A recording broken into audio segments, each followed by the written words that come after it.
want to drag, huh? Rev it up.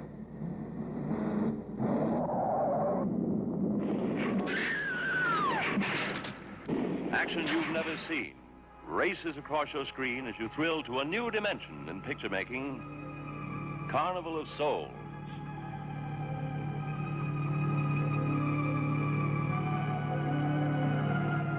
This is the shocking story of a who crawled from the river to race through a nightmare, walking a tightrope between heaven and hell. From the unreal, she crashes through to reality. But try as she will to lead a normal life, she is torn from her goal. There's no privacy in a life she's ever watched, tormented. Either it's her neighbor, desirous of her physically, watching her with his leering eye, or it's the evil eye of the man who taunts her, the man who wants her. From the bottom of the river they come. They reach for her. They demand that she dance with them at the Carnival of Souls. She is a girl driven mad by the relentless forces of the beyond. He will not relent as he comes for her again and again. She whirls between the real and the unreal, trying to cling to life. I like being with you, really I do. I don't want to be alone tonight. I want to be near you. Honey, you don't want to go in there all by yourself, do you? But she must watch herself in death. She must dance at the Carnival of Souls held just for her. For they have come for her for the last time, claiming her as one of their own. Carnival of Souls arouses such emotion that the management has been forced to state positively no refunds. Carnival of Souls is the shocker of all time, guaranteed to sweep you into a new dimension of picture making. You can't afford to miss Carnival of Souls.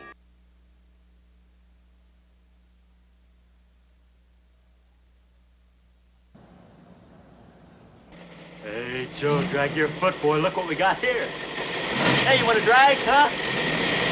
Come on. See that telephone pole? We'll take you to it, yeah. Yeah, we can take you. I think we got a pretty hot city. Well, I think our car can take you, yeah. Yeah, come on. You want to try? Sure. Okay. Rev it up. Come on, man. Get ready.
as high as this river is right now, and with all the mud and sand it's carrying, they may never find that car. See, there were 3 girls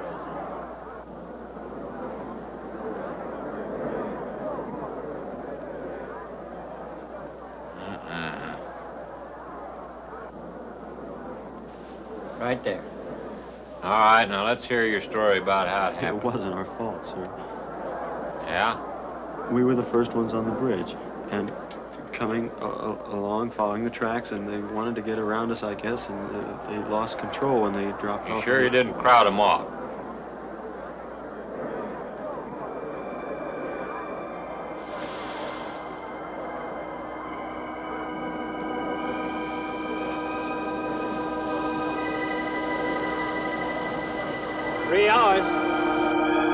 Yeah, not sure I want to find that car now.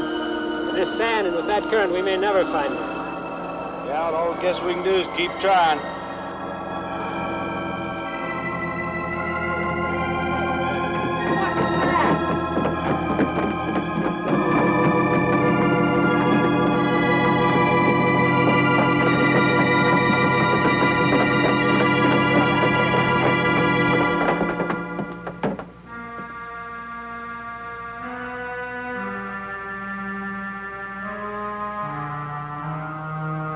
Come on, let's get down there.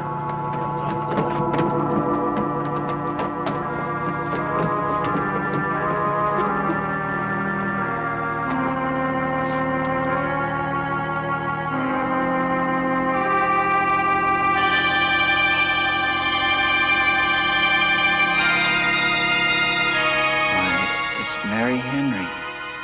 Are you all right? How'd you get out? Yeah, put this on. We better get you back to town.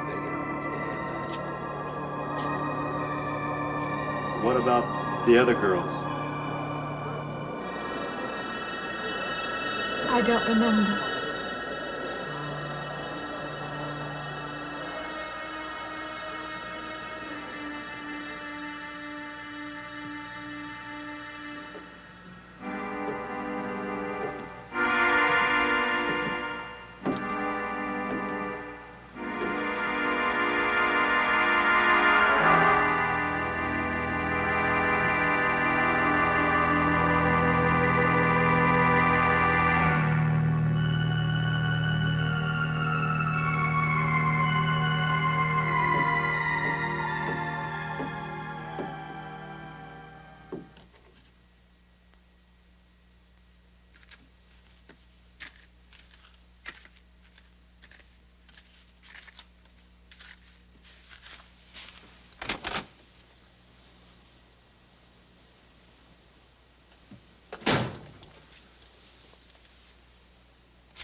Is this like the one I'll be playing in Utah? It's quite similar. I supervised the installation myself. The accident won't delay your going, will it? No. I'm leaving this morning. There's nothing I can do here. That's right. Well, Mary, you'll make a fine organist for that church. Be very satisfying to you, I think. It's just a job to me. Well, it's not quite the attitude for going into church work. I'm not taking the vows. I'm only going to play the organ. Oh, you want more than that? Of course, it doesn't pay much, but, well, at least it's a start. Are you driving by Benton to see your folks? No, I can't. I must hurry. I've got to leave. I'm going to drive straight through. Mary, it takes more than intellect to be a musician. Put your soul into it a little, okay?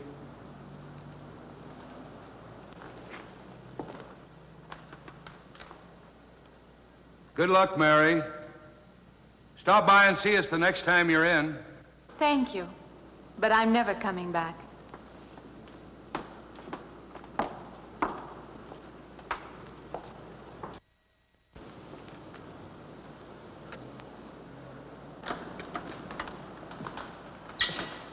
I don't know about that girl. How do you mean? Day before yesterday, she was the only one of 3 girls to survive an accident. You'd think she'd feel a little something like humbleness or gratitude. Never know what she thinks. She's always kept pretty much to herself. Yeah, and maybe in her place, I'd do the same thing. Just pick up life again. Well, she's so quiet-like, she fools you. But she's a tough-minded little thing. I guess that's what it takes to survive. But I still say she's behaving strangely. Well, if she's got a problem, it'll go right along with her. Yep.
I help you?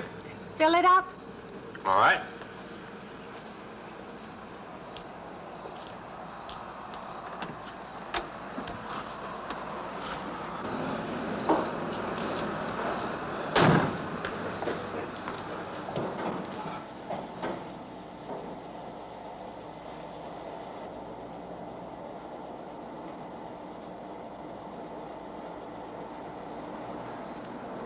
Have anything else, lady?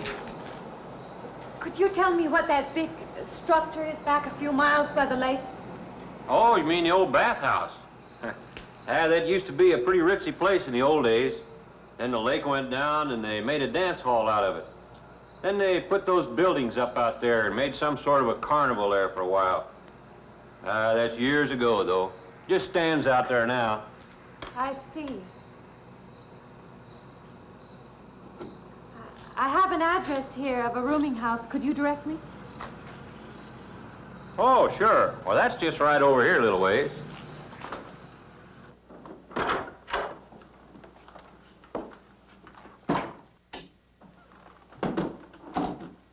Been saving it for you since I got your letter. Could have rented it yesterday if I'd wanted. Oh, it's fine. It's just about what I expected. I knew you'd like it. This ain't no regular rooming house, you know. I only got you and Mr. Linden across the hall.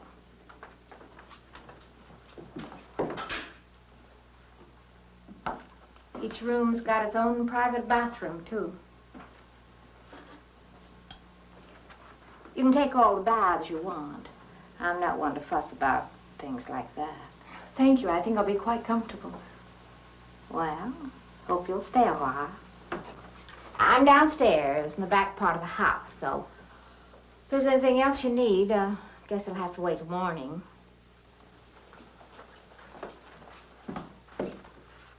Night. Good night, Mrs. Thomas.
And this, Miss Henry, is our pride and joy.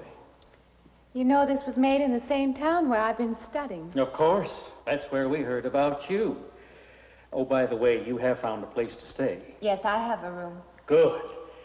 Well, we hope you're going to like it here.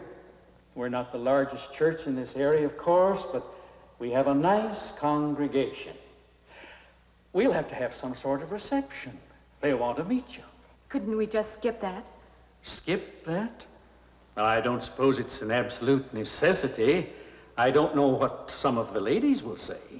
If they say I'm a fine organist, that should be enough, shouldn't it? Well, yes, of course. We'll let it go at that for the time being.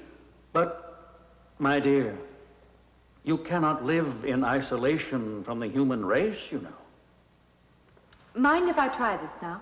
I want you to.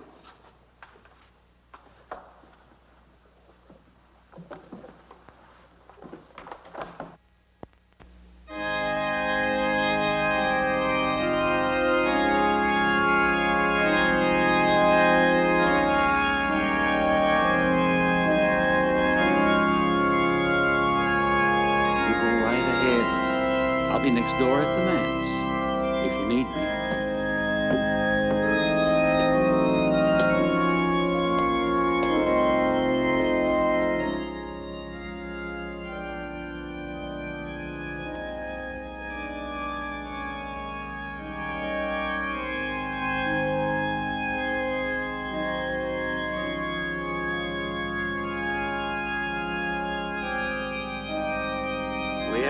organist capable of stirring the soul.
What do you see? Oh, nothing. Nothing at all. I've practiced the whole afternoon and it's gotten me in a mood. You need some fresh air. I've got to make a call out past the lake. Would you like to come along for the ride? You know that old pavilion out there? Mm-hmm. Will we pass it? Go right by it. Stop and look at it if you like. I would, with you along. Good.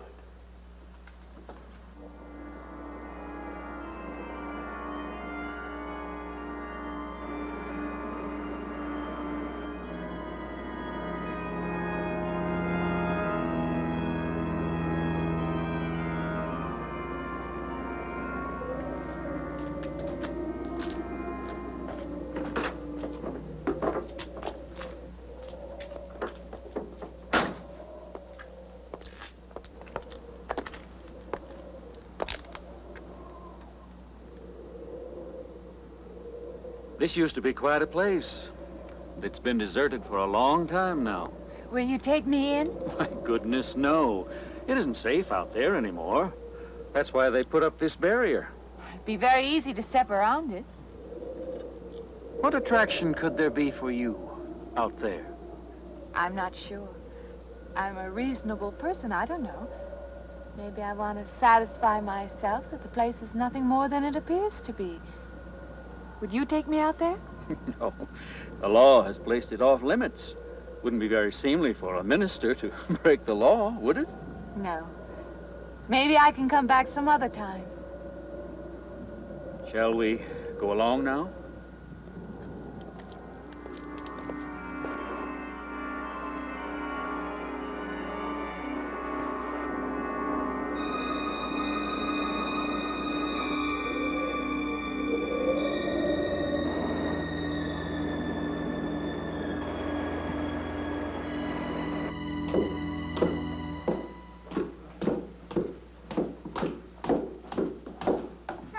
That'll be you. Good evening.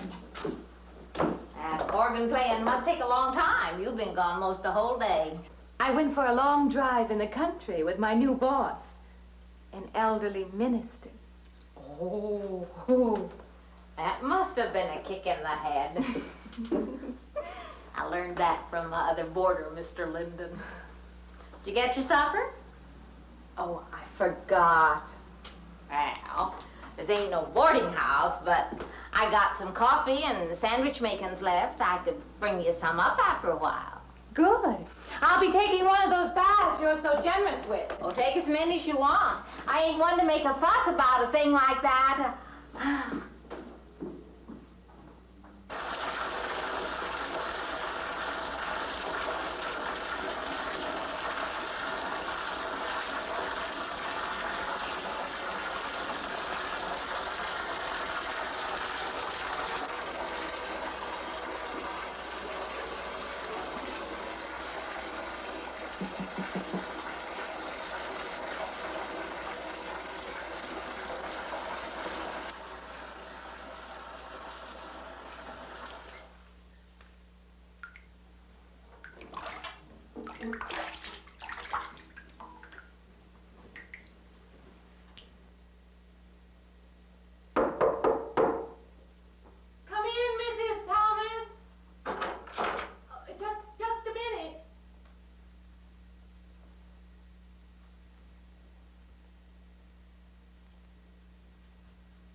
When you asked me in.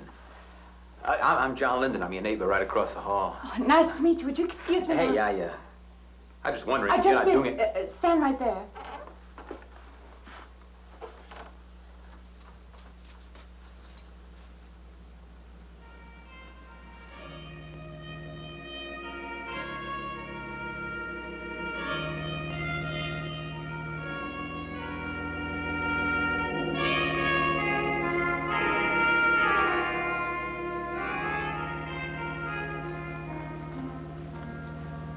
I forgot to introduce myself. I'm Mary Henry. Oh, yeah, I know. I heard you tell Mrs. Thomas you haven't ate anything yet, huh? Well, yeah, I just thought, being neighborly and all, I haven't eaten anything either. I just thought maybe I'd ask you out to dinner. Oh, that's very thoughtful of you, but I can't accept. Yeah, I know. We haven't met or anything yet, but I just thought living I'm in the sorry. same house... You'll have to excuse me. Look, there's a real nice restaurant, right down the street, and I just thought, well, I'm just kind of guy who doesn't like to eat by himself. I've made arrangements to eat in my room tonight. Hey, if you change your mind, you just holler. Looks kind of lonesome in here. Good night, Mr. Linden.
Miss Henry? It's Miss Thomas.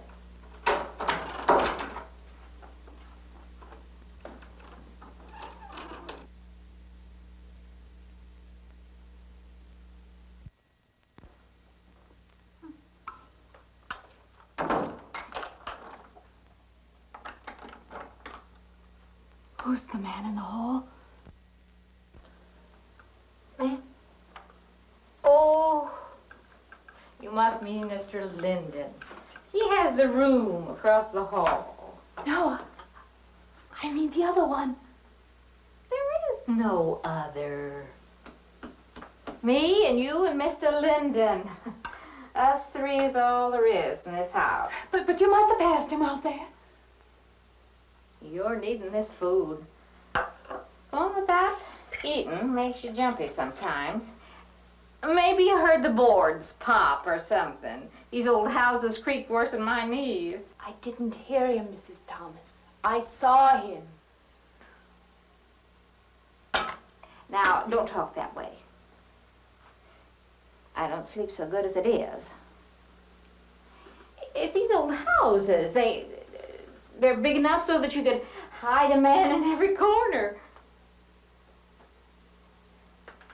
You just gotta not let your imagination run away with you. Are you going out there? Well, of course.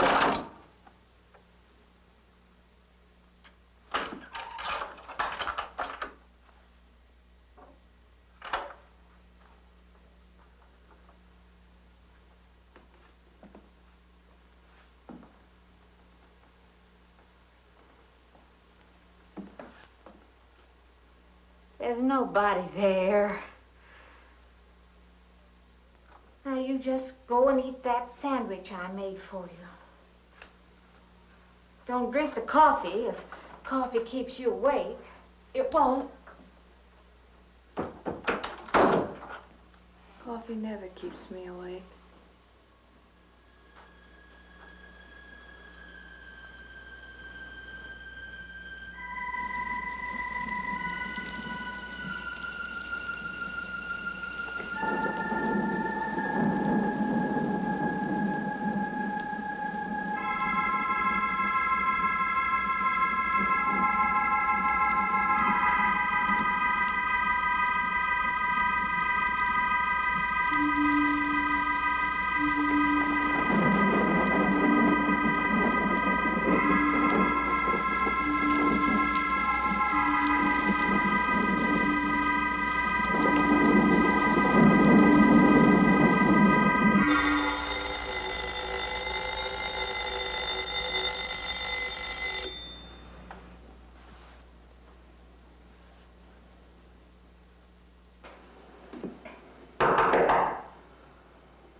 morning.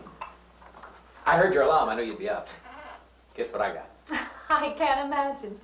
Just what it takes to start the day off right. I make it in my room. You know, it saves me having to go out and get dressed up.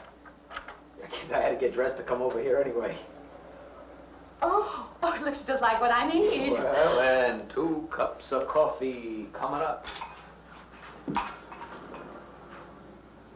Say, I guess you took it wrong last night about me coming to your door and all, huh? I'm not a very sociable person ordinarily. How can I resist an inducement like this? What? Come on, I don't know all those big words. I'm just an ordinary guy who works in a warehouse, that's all. I make pretty good money, though. Hey, look, I got a couple of shots left over from last night. You want a little bit in yours? No, thanks. It's not the recommended breakfast for a church organist. Oh, is that what you do? Hey, you mean they pay somebody to play the organ in church? Some churches do. Hey, I hope you don't mind about this. I just didn't know you're a church woman. To me, a church is just a place of business. Well, that's a funny way to look at it. Why? People seem shocked because I took a job in a church, and I regard it simply as a job.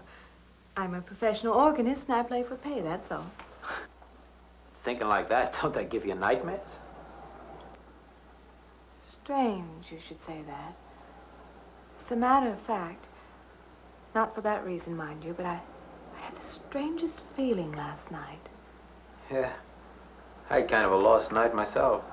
It's funny. The world is so different in the daylight. But in the dark, your fantasies get so out of hand. But in the daylight, everything falls back into place again. Let's have no more nights. Or let's make them more interesting, huh? Say, how'd you get to be a church organist? I studied it in college. I could have gone to college. Yeah, I used to play pretty good football, but they wanted me to take a lot of classes and things, you know? Well, they're that way. Well, I'm just as smart as the next guy. Yeah, but I just didn't dig what they were teaching in school, you know? And the thing I hated most was principal products. Principal products? Yeah, you know, like the principal products of Brazil are... coffee, beans, snake oil, you know, like that. Yeah. When I was at school, I couldn't care less. Now, what I cared about was girls. Didn't they offer a course in that? If they would have done that, I would have graduated. What's the matter? Can you still taste the coffee? Come on, what do you think, I'm an alcoholic? Look, I just like to start the day off in a good mood, that's all. You must be hilarious by noon. Look, I'm just the kind of a guy employers want, you know, the happy worker. Come on, did I make your morning happier? This morning, you're exactly what I needed. You're gonna need me in the evening, too. You just don't know it yet. I'll rinse off these cups. Oh, no. Just spoils the flavor for tomorrow. Well, thank you for the coffee. It was unsanitary, but delicious. Well, should have put some of the germ killer inside. Well, I hate to leave so early. I think you can get through the door. Hey, you know, you got the wrong impression of me. Well, I meant because you had so many things to carry. Oh. Like I said, I hate to leave. Well, it's been a pleasure, Mr. Linden, but I'm sure you have to get to work. Oh, don't you? No, I have the whole day free for shopping.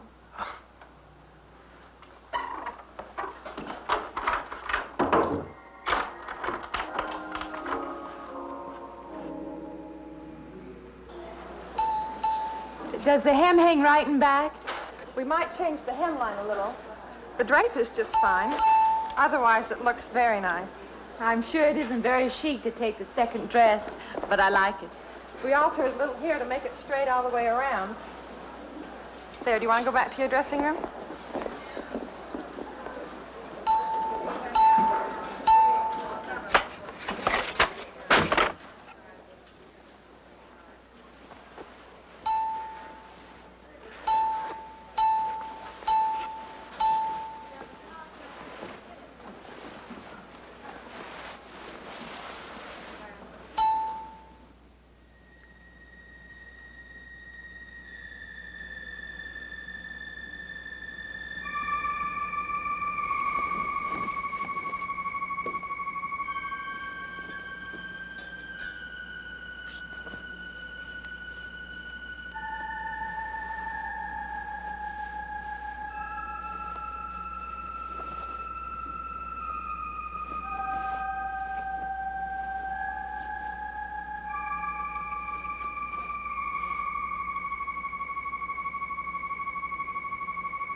like it fine. I believe I'll have you deliver the dress if you don't mind.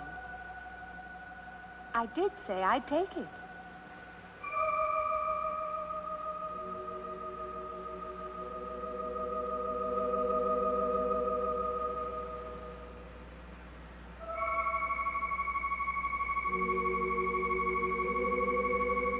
What's the matter with her? What's the matter with everyone? Why don't they answer me?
What is it?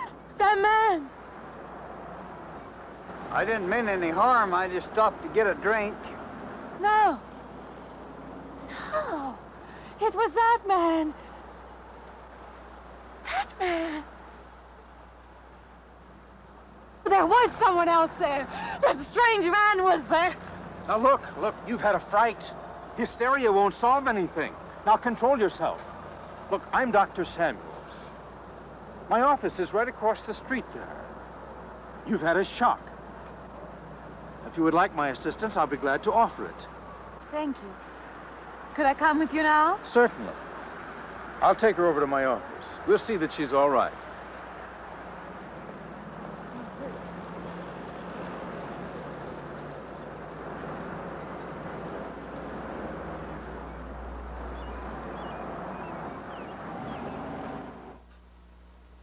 It was more than just not being able to hear anything or make contact with anyone. It was as though for a time I didn't exist. As though I had no place in the world, no part of the life around me. And then you saw this man. Yes.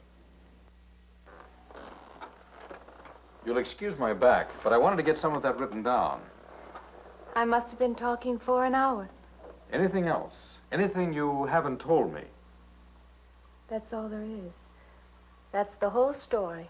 He's been following me. That's all there is to it. It isn't that simple, though, is it? What do you mean? He could hardly have been in the park this afternoon, or one of us men would have seen him. And that night in the hallway, you said yourself the landlady came up a minute later, and she didn't see him, did she? What are you driving at? It's been less than a week since you were in a car that crashed into the river. How you got out of that, no one seems to know. But that experience must have been a serious emotional shock. You think I imagined all of it, don't you? You think I'm insane? I didn't say that. I don't mean that. I'm a competent person. If anything, I'm a realist. I'm not given to imagining anything. Hogwash. All of us imagine things. Have you never heard two men talking behind your back and imagined they were talking about you? Have you never imagined you saw someone you knew and walked up to them and found they were a perfect stranger? I don't see what this has to do with it. The point is this. Our imaginations play tricks on us. They often misinterpret what we see and hear. Do you agree? I suppose so.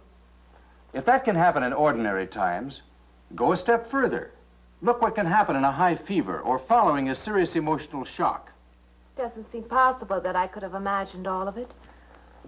Does this man, this figure, resemble anyone you've ever known? An acquaintance? Or your father? No. You have a boyfriend here or back home? No, and I have no desire for one. Never? No. I'm surprised to find myself saying that. But it's true. I have no desire for the close company of other people. Have you always felt this way? I don't know. Don't you want to join in the things that other people do? Share the experiences of other people? I don't seem capable of being very close to people. I do feel that perhaps I am trying to reach out for those other things. Do you feel guilty wanting them? I don't understand you. I'm not a psychiatrist, and perhaps I'm being clumsy at all this. But I am suggesting that perhaps this figure represents a guilt feeling. Oh, that's ridiculous. Maybe. Frankly, I don't know. Well, I know one thing. My imagination is playing tricks on me. I'm going to put a stop to it. You're a very strong-willed person, aren't you? I survive, if that's what you mean. That old pavilion out by the lake. Somehow you associate it with all this, don't you? I could go out there. I could put an end to that, too. I could go out Now, there. don't be hasty. If it is all my imagination, I could put a stop to it. Maybe, but at least someone should be with you. Now, I can't As you possibly say, get away Doctor, now. I'm a person of strong will. And the time to go out there is now. And if I have to, I can go alone.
Say, I don't want to get turned down again. I was thinking asking you out to dinner. I stopped for a bite to eat on the way in. Anyway, I have to practice at the church this evening. Well, look, how's about if I pick you up afterward and go someplace and dance or something? I'm sorry. I'm not much for dancing. Hey, you mind if I ask you a question? I won't know until I hear it. What, are you afraid of men? No, I'm not afraid of men. Well, you seem sort of cold. This morning when I brought you the coffee, friendly. This morning I needed company. Well, maybe you'll need company tonight. It's better than walking home alone. Yes, it is. I should be finished around 9. Will that be all right? That's okay by me. Say, I'll see you in church, huh?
Profane, sacrilege.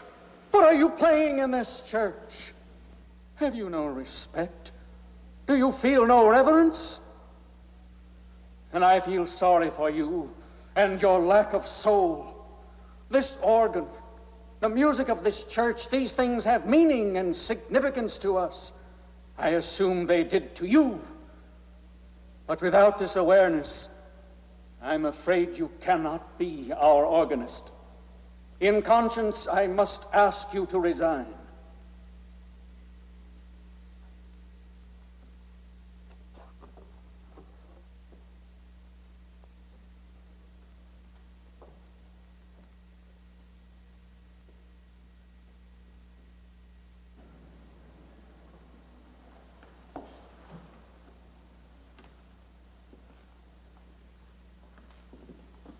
That does not mean that I am abandoning you, nor should you turn your back on the church.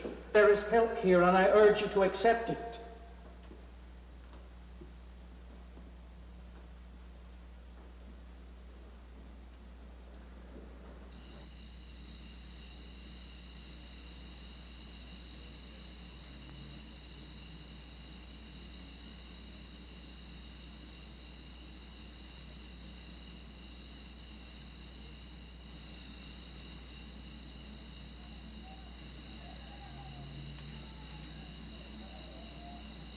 Well, hi there.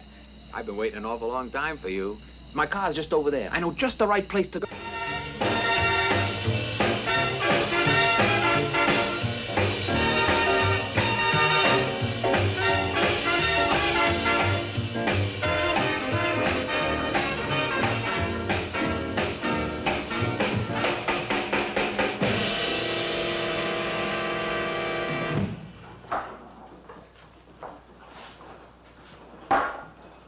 What's the matter? Don't you drink either? Not really. Not really. How else is there if you don't drink really? Answer me that. Now, me, I not only drink really, I really drink.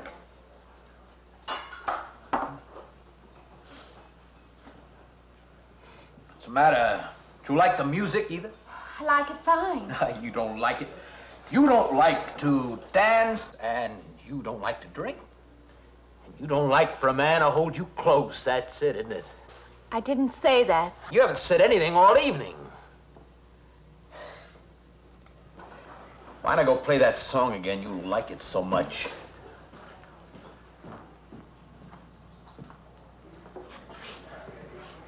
Hey, Johnny, who's the doll? Nobody you know, chicken. Oh, come on now. You've been holding out on me. That's not the kind of pig you usually drag around. You quit licking your chops. She's out of your class. You want to bet? Lay off, huh? I got something on the stove there, man. Well, listen, I'll help you put it over. I don't want her to think I even know creeps like you. Good luck. Meet someone you know? Yeah. He's a college fella. He told me about this girl who's been wanting to meet me. Wanted me to meet her. What'd you tell him? I said, how could I? You're my date, you know.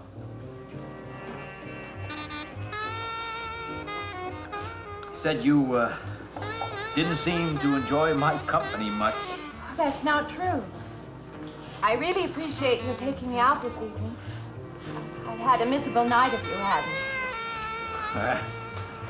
Forget it. Come on, here. Join the party. Drink up.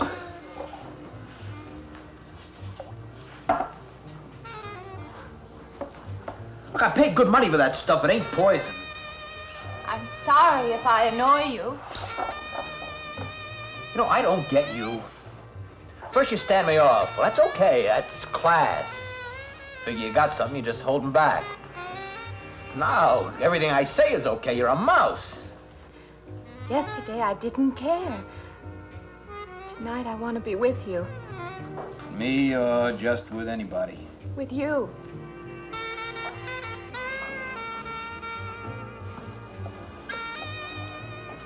Why don't you thaw out,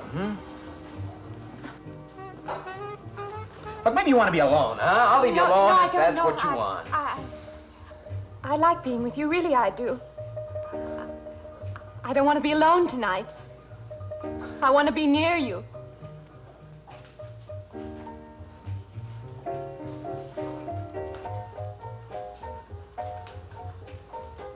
You mean that?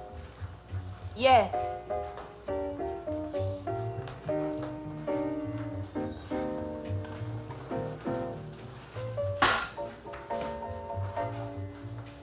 Why don't you and me get out of here, huh? You know, my room's only a couple of feet from yours. Ain't likely to get very far from me, are you?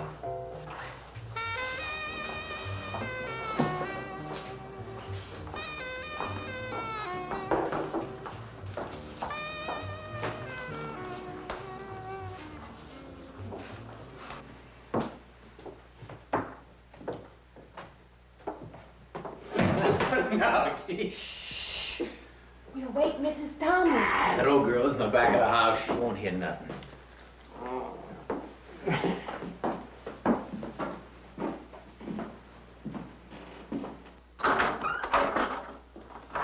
Honey, you don't want to go in there all by yourself, do you? It's dark and it's lonely in there. You don't have to be alone tonight. Just let me come in a while. Let me stay with you. Huh? Look, you don't want to be alone, do you? No.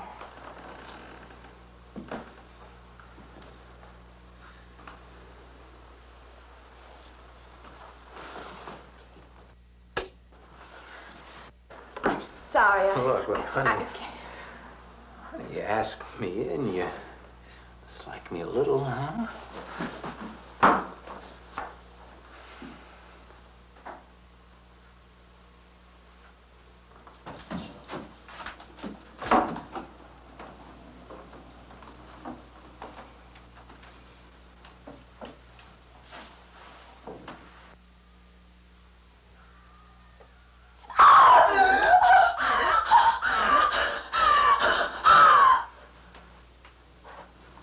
Hey, what's the matter with you?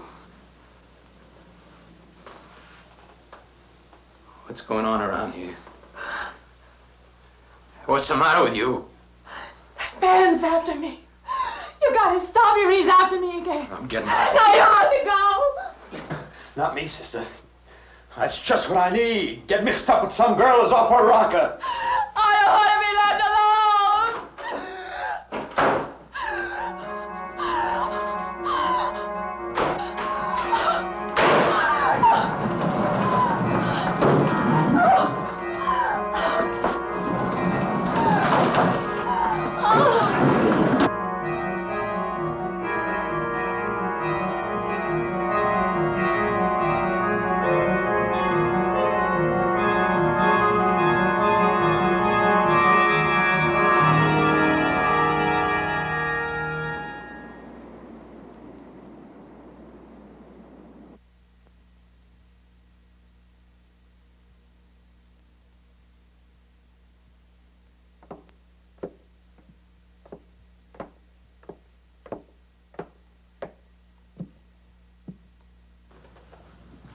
What'd you find out, Doctor?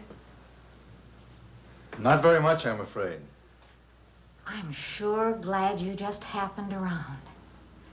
I was gonna call somebody, but I was afraid I'd have to pay the bill. I came on purpose. I've been thinking about her ever since she left my office yesterday. What's she been up to? Only the devil knows that. I heard her moving things all around that room all night. Never heard such goings on. And she wouldn't let me in her room this morning. She's a strange one. She absolutely refuses my help. I can't say that I blame her. There's something about her that completely baffles me. I've urged her to call upon me if she feels she needs help, and I hope she will. I can't let her stay in this house. You won't have to worry about that.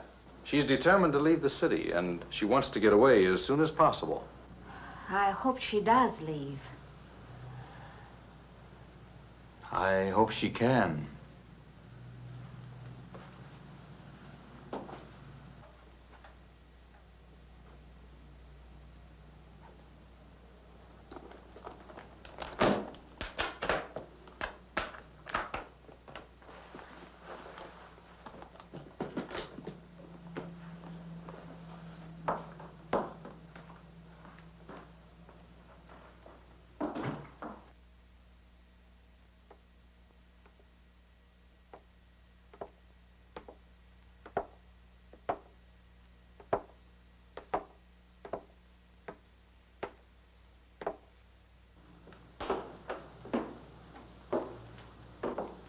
Decided to leave, did you?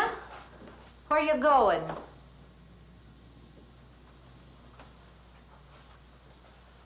I can't refund none of your week's rent when you go off like that.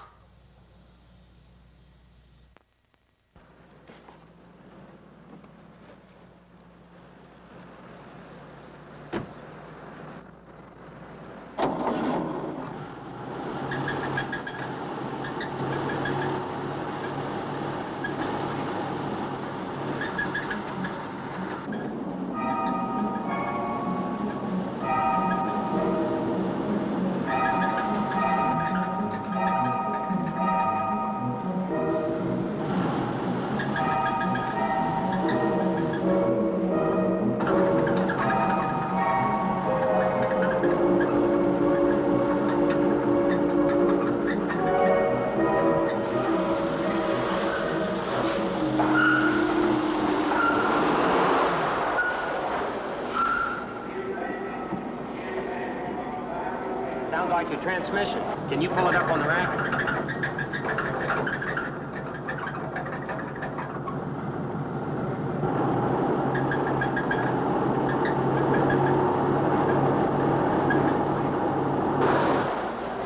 Okay, fine. Will it take long? Well, I have to check it first. Would you like to get out? Yeah, I just sit here. Sure. Suit yourself.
When is the next eastbound bus?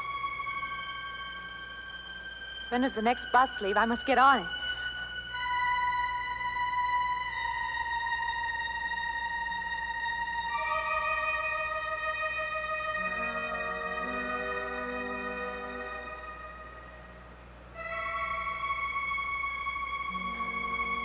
I want to get out of here.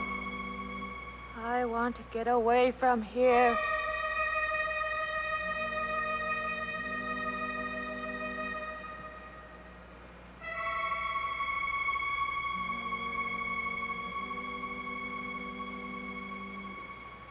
Eastbound bus. Now loading. Gate 9.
Close the wait.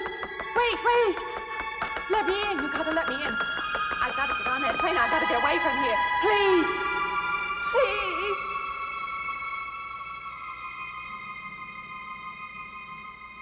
You hear me. You can hear me.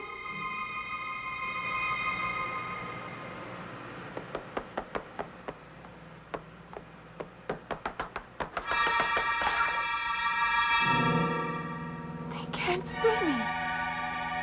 Why can't they see me? Why?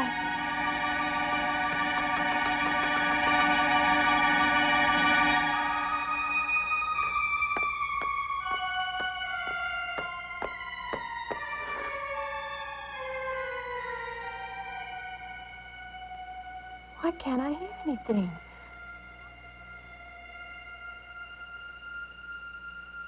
Will you help me? I need your help.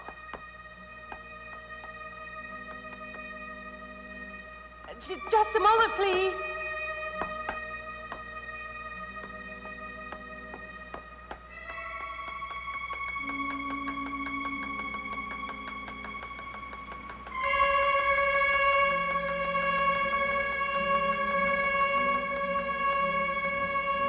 Why can't anybody hear me?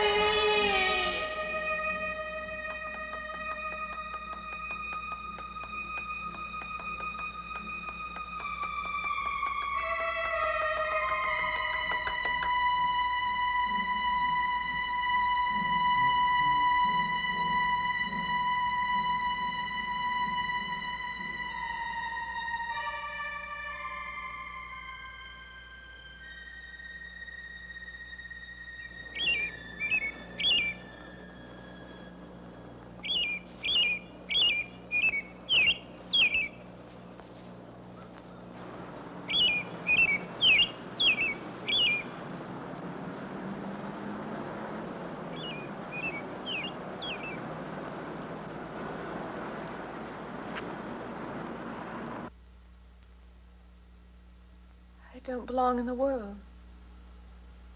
That's what it is. Something separates me from other people.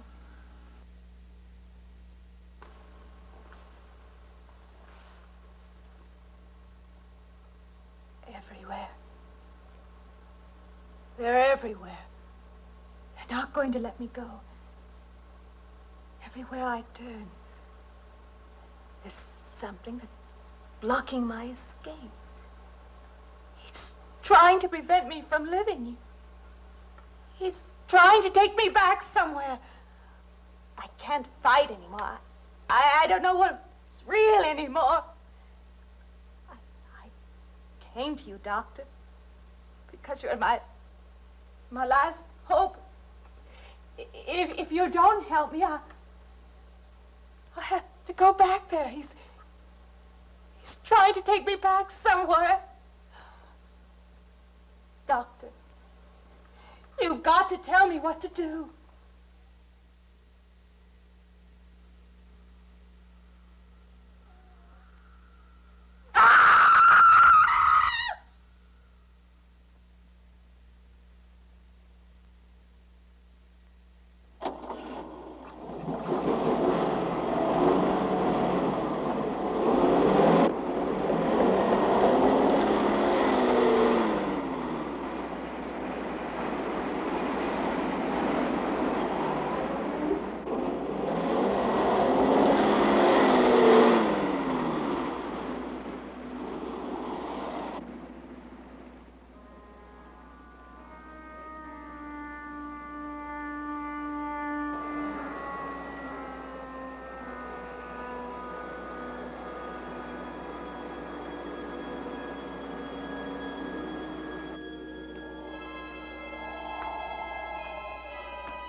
car's still over there.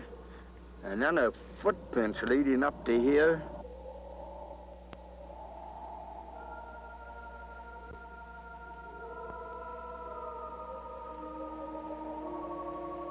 And then nothing.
Welcome to a night of total terror.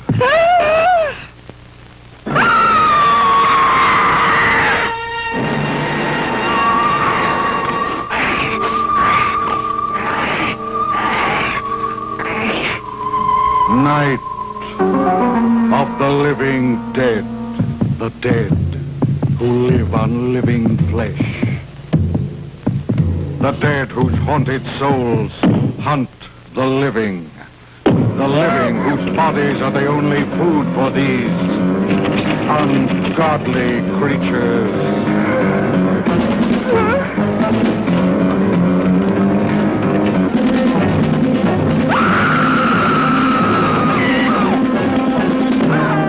Night of the living dead. Bizarre adventure in fear. An experience in shock more shattering than your strangest nightmare. Night of the living dead. A night with the dead who cannot die. A night of total terror.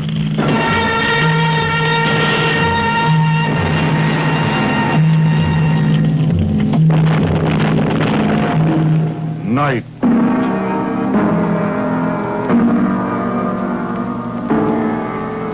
of the living dead.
They ought to make the day the time changes, the first day of summer.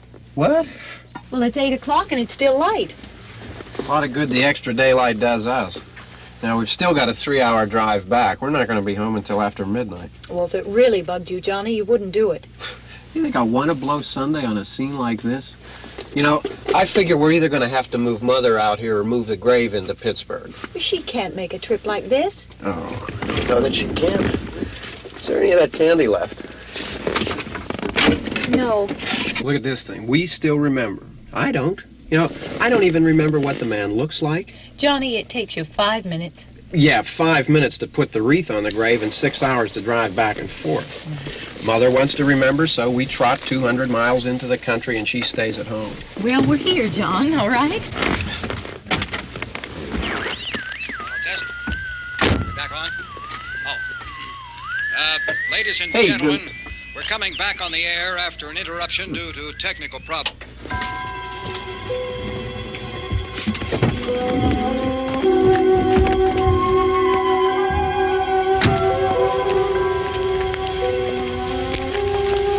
There's nothing wrong with the radio. Must have been the station.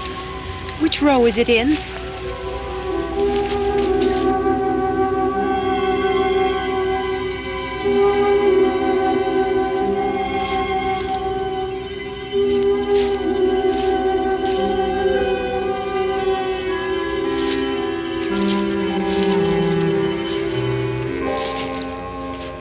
Well, there's no one around. Well, it's late. If you'd gotten up earlier. Oh, look, I already lost an hour's sleep when the time changed. I think you complain just to hear yourself talk. There it is.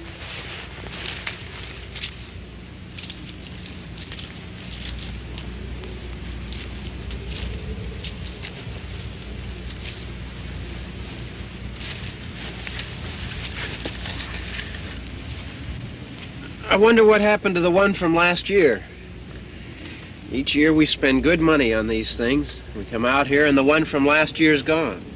Well, the flowers die, and the caretaker or somebody takes them away.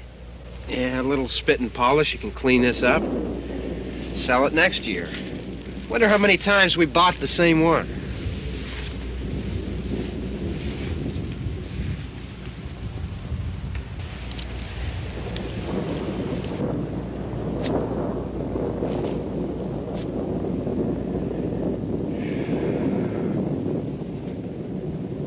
Hey, come on, Barb. Church was this morning, huh?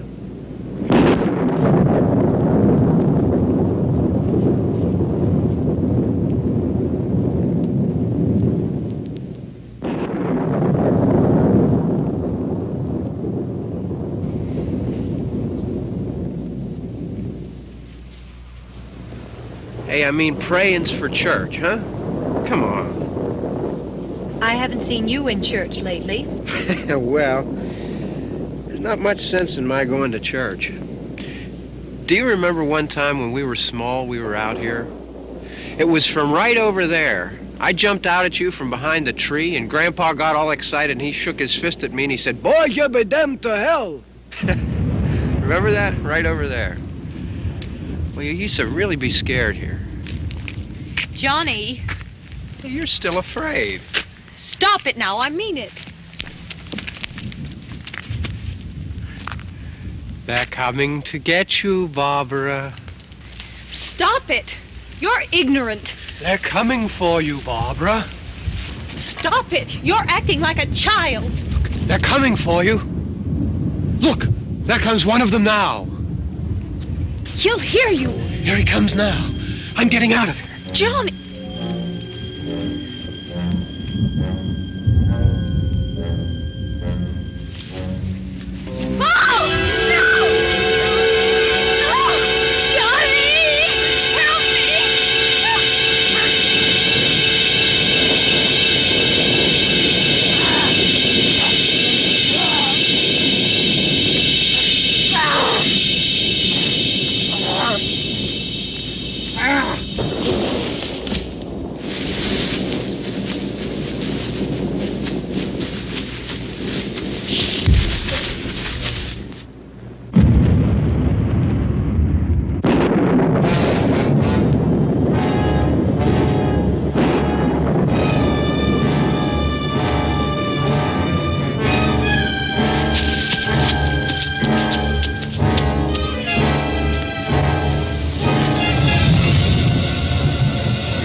All right.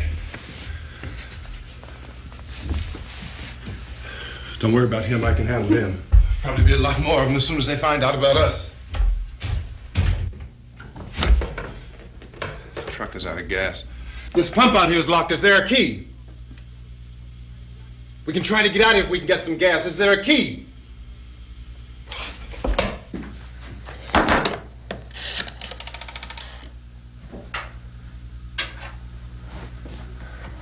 I suppose you've tried this.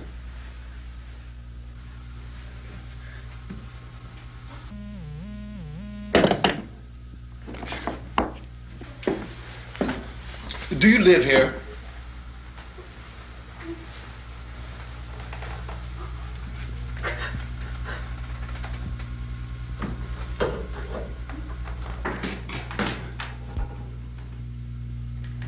please.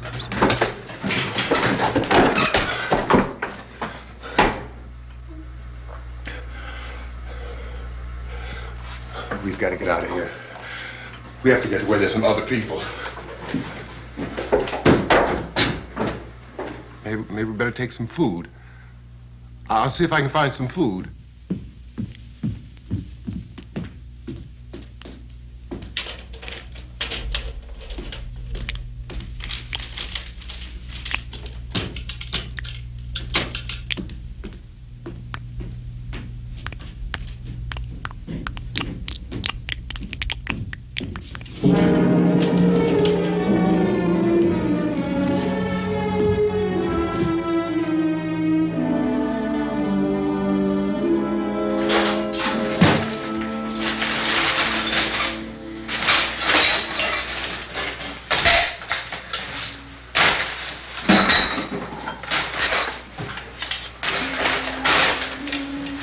What's happening?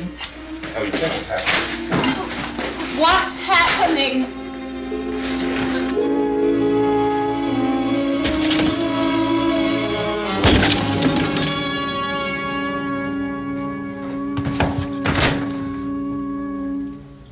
Two of them.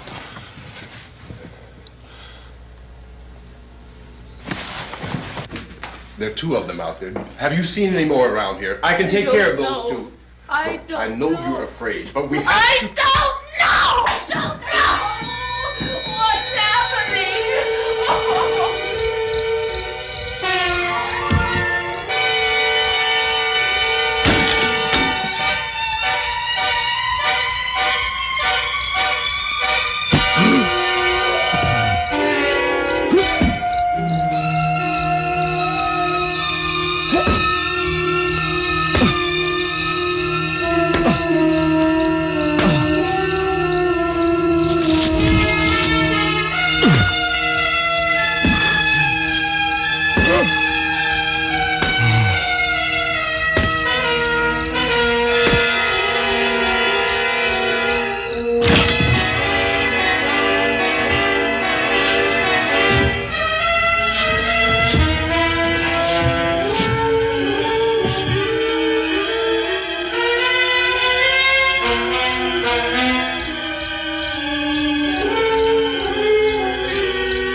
I know we're in here now.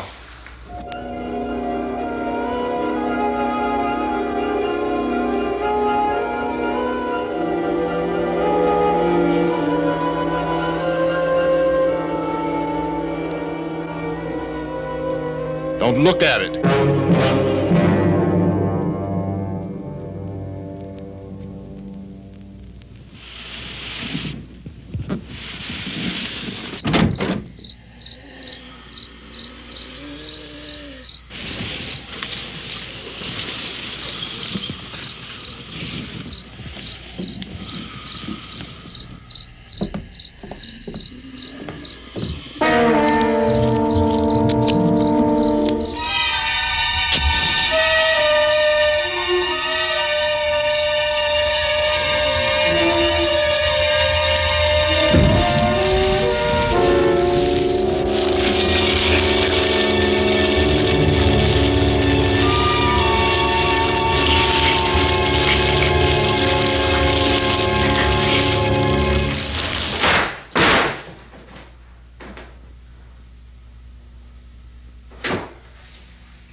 some more lights on in this house.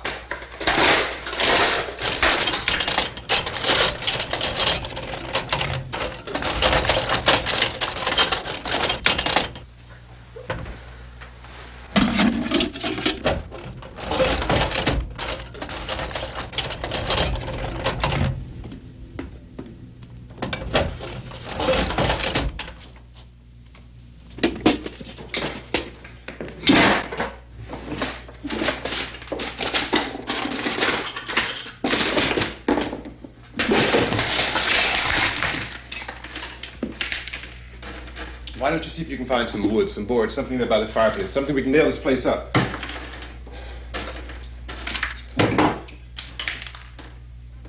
Oh, God damn! Look, I know you're afraid. I'm afraid too. But we have to try to board the house up together. Now, I'm going to board up the windows and the doors. Do you understand? We'll be all right here. We'll be all right here until someone comes to rescue us. But we'll have to work together. You'll have to help me. Now, I want you to go in and get some wood so I can board the place up. Do you understand? Okay? Okay?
That's strong.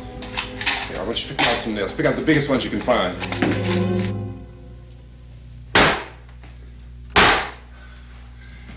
There, this room looks pretty secure. If we have to, we can run in here and board up the doors. Won't be long for those things to be back pounding their way in here. They're afraid now.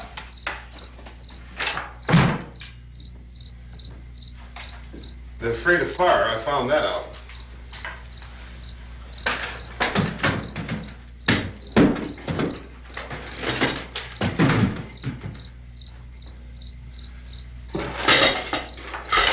You know a place back down the road called Beekman's? Beekman's Diner?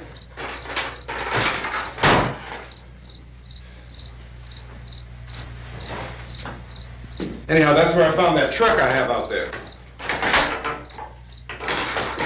There's a radio in the truck. I had jumped in to listen to it when a big gasoline truck came screaming right across the road with, there must have been 10, 15 of those things chasing after it, grabbing and holding on. Now, I didn't see them at first. I could just see that the truck was moving in a funny way. And those things were catching up to it. The truck went right across the road. Slammed on my brakes to keep from hitting it myself. It went right through the guardrail.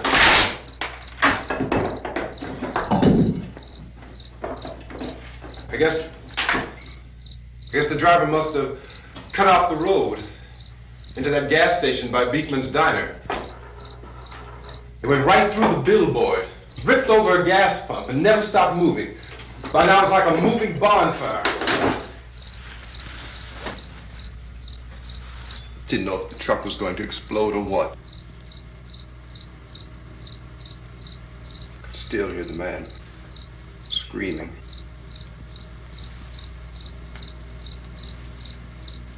This thing is just backing away from it. I looked back at the diner to see if there was anyone there who could help me. It was when I noticed that the entire place had been encircled. There wasn't a sign of life left except by now there were no more screams. I realized that I was alone with 50 or 60 of those things, just standing there, staring at me. I started to drive. I just plowed right through them. They didn't move, they didn't run or just stood there staring at me. Just wanted to crush them. They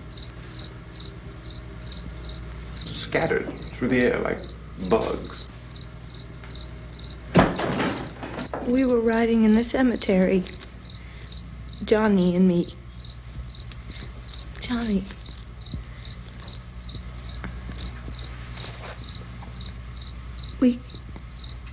We came to put a wreath on my father's grave. Johnny, and he said, "Can I have some candy, Barbara?" We didn't have any. And oh, it's hot in here. Hot.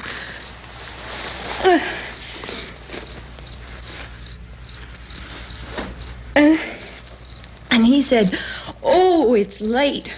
Why did we start so late?" And I said, "Johnny, if you'd gotten up earlier, we wouldn't be late." Johnny asked me if I were afraid. And I said, "I'm not afraid, Johnny." And then this man started walking up the road.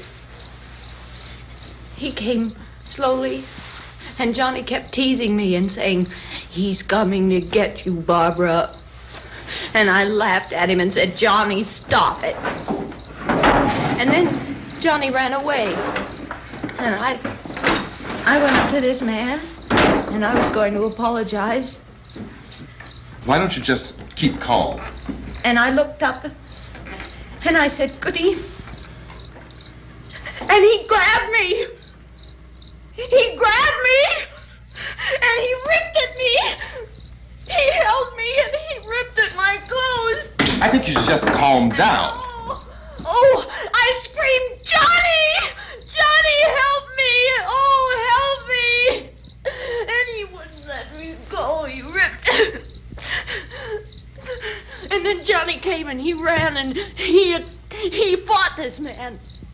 And I got so afraid. I ran. I ran.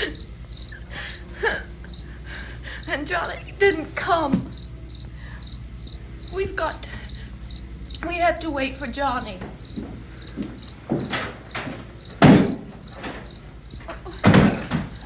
Maybe we better go out and get him. We have to go out and get Johnny.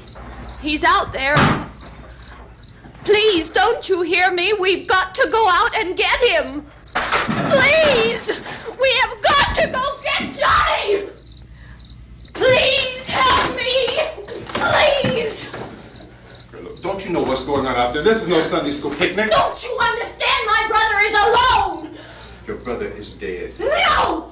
My brother is not dead! Oh. Oh.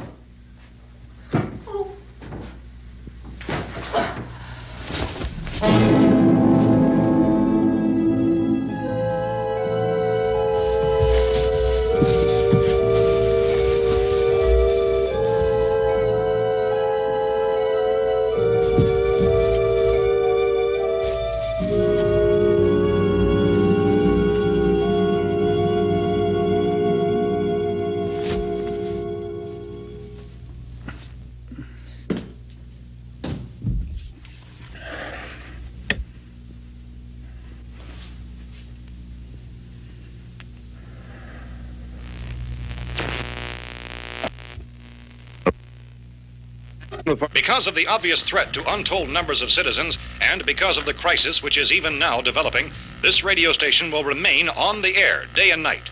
This station and hundreds of other radio and TV stations throughout this part of the country are pooling their resources through an emergency network hookup to keep you informed of all developments.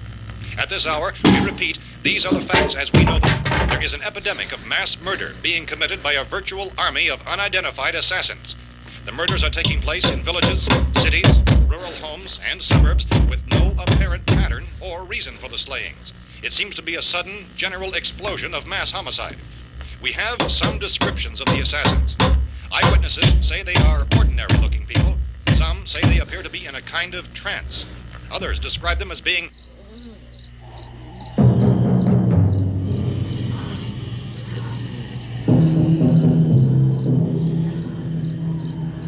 So, at this point, there is no really authentic way for us to say who or what to look for and guard yourself against. Misshapen monsters. Reaction of law enforcement officials is one of complete bewilderment at this hour. So far, we have been unable to determine that any kind of organized investigation is yet underway. Police, sheriff's deputies, and emergency ambulances are literally deluged with calls for help. The scene can best be described as mayhem. Mayors of Pittsburgh, Philadelphia, and Miami, along with the governors of several eastern and midwestern states, have indicated the National Guard may be mobilized at any moment, but that has not happened as yet. The only advice our reporters have been able to get from official sources is for private citizens to stay in their homes behind locked doors. Do not venture outside for any reason until the nature of this crisis has been determined and until we can advise what course of action to take. Keep listening to radio and TV for any special instructions as this crisis develops further. Thousands of office and factory workers are being urged to stay at their places of employment, not to make any attempt to get to their homes. However, in spite of this urging and warning, streets and highways are packed with frantic people trying to reach their families or apparently to flee just anywhere. We repeat, the safest course of action at this time is simply to stay where you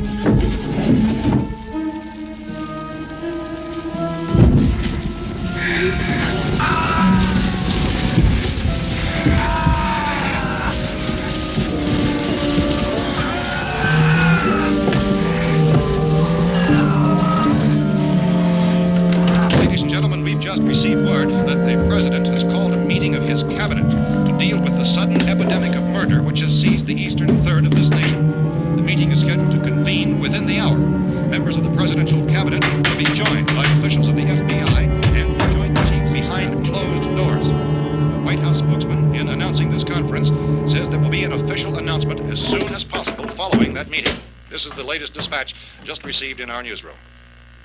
Latest word also from National Press Services in Washington, D.C. now tells us that the emergency presidential conference, which we've just mentioned, will include high-ranking scientists from the National Aeronautics and Space Administration. That's the extent of this latest bulletin. Repeating, members of his cabinet, the FBI, the Joint Chiefs of Staff, and scientists from NASA within the hour. All radio and TV stations throughout this part of the country, including the one to which you were listening, have joined their facilities in an emergency network to bring you this news as it develops. We urge you to stay tuned to radio and TV and to stay indoors at all costs. Late reports reaching this newsroom tell of frightened people seeking refuge in churches, schools, and government buildings, demanding shelter and protection from the wholesale murder which apparently is engulfing much of the nation.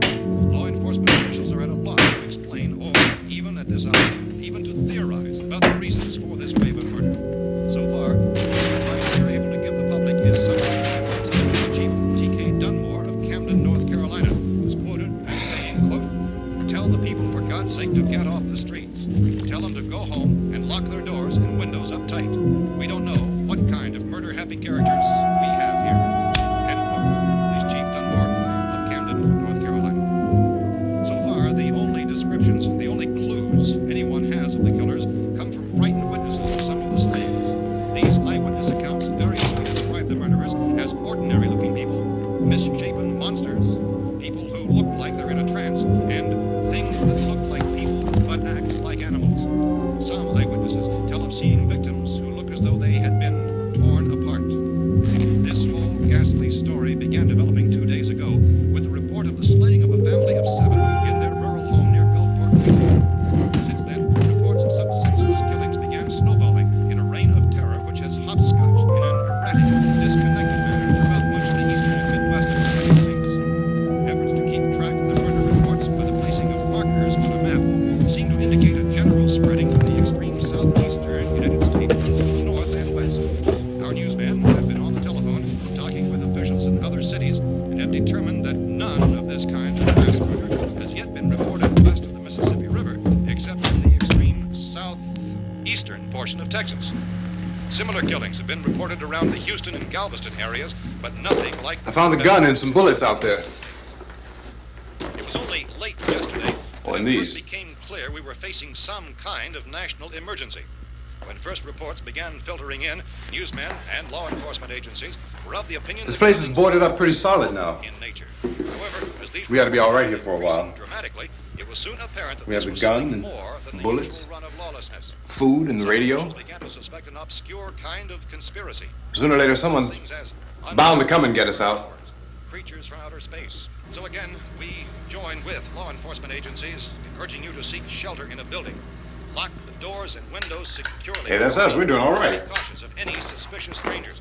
And keep tuned to your radio and television for survival instructions and further details of this continuing story. Look, I don't know if you're hearing me, Goes on in the absence of any law. but I'm going upstairs now.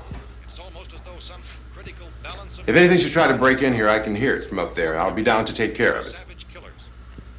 We repeat, this radio station. Everything is all right for now. I'll be back to reinforce the windows and doors later. But you'll be all right for now, okay? Okay. Civil defense officials in Cumberland have told newsmen that murder victims show evidence of having been partially devoured by their murderers.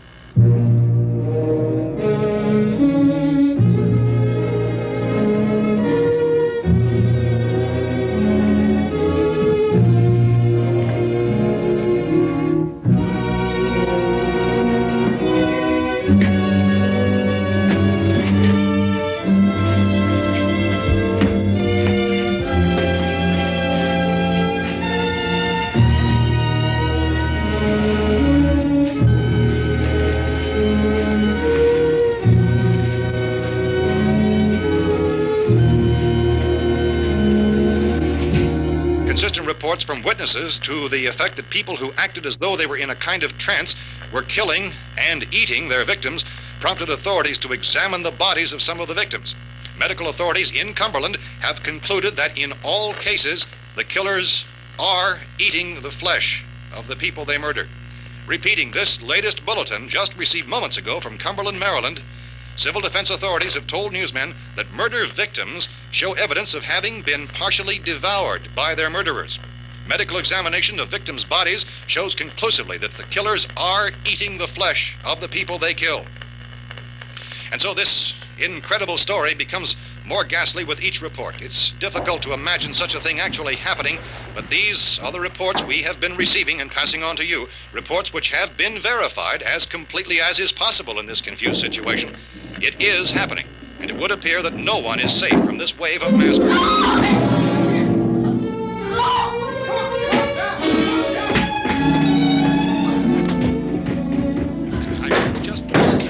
Don't shoot! We're from town. A radio. County, Pennsylvania. The Butler County Sheriff has verified that reports of murder victims being partially eaten by their slayers is true. No further details available at this time. However, How long have you guys been down there? I could use some help up here. That's the cellar. It's the safest place.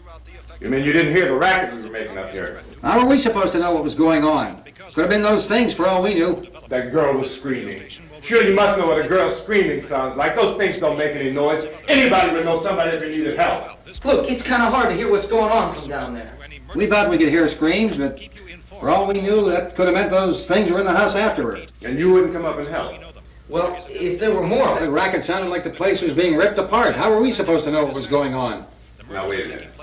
You just got finished saying you couldn't hear from down there. Now you say it sounded like the place was being ripped apart. It would be nice if you get your story straight, man. All right, now you tell me. I'm not going to take that kind of a chance when we got a safe place. We luck into a safe place, and you're telling us we got to risk our lives just because somebody might need help, huh? Yeah, something like that. All right, why don't we settle this? Look, mister, we came up. Okay, we're here. Now I suggest we all go back downstairs before any of those things find out we're in here. They can't get in here. You got the whole place boarded up? Yeah, most of it. All but a few spots upstairs. They won't be hard to fix. You're insane. The cellar's the safest place. I'm telling you, they can't get in here. And I'm telling you, those things turned over our car. We were damn lucky to get away at all. Now you tell me those things can't get through this lousy pile of wood? His wife and kids downstairs. The kid's hurt. Well, I still think we're better off up here. We could strengthen everything up, Mr. Cooper. With all of us working, we could fix this place up in no time. We have everything we need up here. We can take all that stuff downstairs with us. Man, you're really crazy, you know that? You got 1,000,000 windows up here. All these windows, you're gonna make them strong enough to keep these things out, huh? I told you those things don't have any strength. I smashed 3 of them and pushed another one out the door. Did you hear me when I told you they turned over our car? Oh, hell, any good 5 men can do that. That's my point. Only there's not going to be 5 or even 10. There's going to be 20, 30, maybe 100 of those things. And as soon as they know we're here, this place is going to be crawling with them. Well, if there are that many, they'll probably get us wherever we are. Look, the cellar. The cellar, there's only one door, right? Just one door, that's all we have to protect. Tom and I fixed it so it locks and boards from the inside. But up here, all these windows, why, we'd never know where they were going to hit us next. You got a point, Mr. Cooper. But down in the cellar, there's no place to run to. I mean, if they did get in, the back exit, we'd be done for. We can get out of here if we have to. And we got windows to see what's going on outside. But down there with no windows, if a rescue party did come, we wouldn't even know it. But the cellar is the strongest place. The cellar is a death trap. I don't know, Mr. Cooper. I think he's right. You know how many's out there? I don't know. I figure maybe 6 or 7. Look, you two can do whatever you like. I'm going back down to the cellar, and you better decide. Because I'm going to board up that door, and I'm not going to unlock it again no matter what happens. Now, wait a minute, Mr. Cooper. No, I'm not going to wait. I've made my decision, now you make yours. Now, wait a minute. Let's think about this. We can make it to the cellar if we have to. And if we do decide to stay down there, we'll need some things from up here. So let's at least consider this a while. If you box yourself in the cellar and those things get in the house, you've had it. At least up here you have a fighting chance. Yeah, it looks like about 8 or 10 out there now. There's more than there were. There are a lot out back, too.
gotta fix these boards.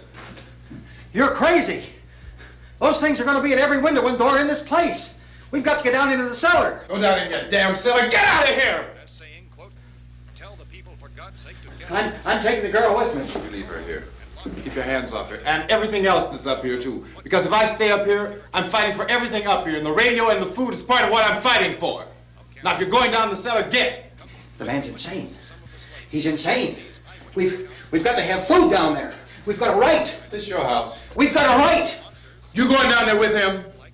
Well, yes or no? This is your last chance. No beating around the bush. Listen, I got a kid down there. She can't possibly. I couldn't bring her up here. She can't possibly take all the racket and those things smashing through the windows. Well, you're her father. If you're stupid enough to go die in that trap, that's your business. However, I am not stupid enough to follow you. It is tough for the kid. That old man is so stupid. Now, you get the hell down in the cellar. You can be the boss down there. I'm boss up here. You bastards. You know, I won't open this door again. I mean it. Mr. Cooper, with your help, we could... With my help. Let him go, man. His mind is made up. Just let him go. Wait a minute. Judy, come on up here, honey.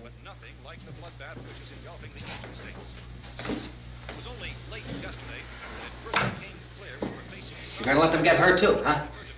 It's all right, honey. Go ahead.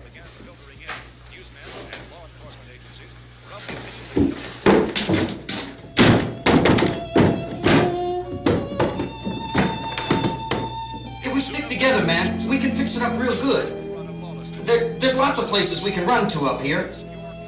Mr. Cooper, we'd all be a lot better off if all three of us were working together. Hey. Hey, kid.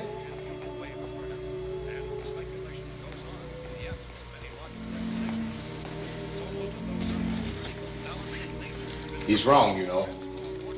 I'm not boxing myself in down there. This radio station will remain on the air day and night. Well, we're safe now. It's boarded up tight. What about Tom and Judy? They want to stay up there, let them. There are two other people upstairs, a man and a girl. We heard the screaming. Yeah, but I didn't know who they were, and I wasn't about to take any unnecessary chances. Of course not, Harry.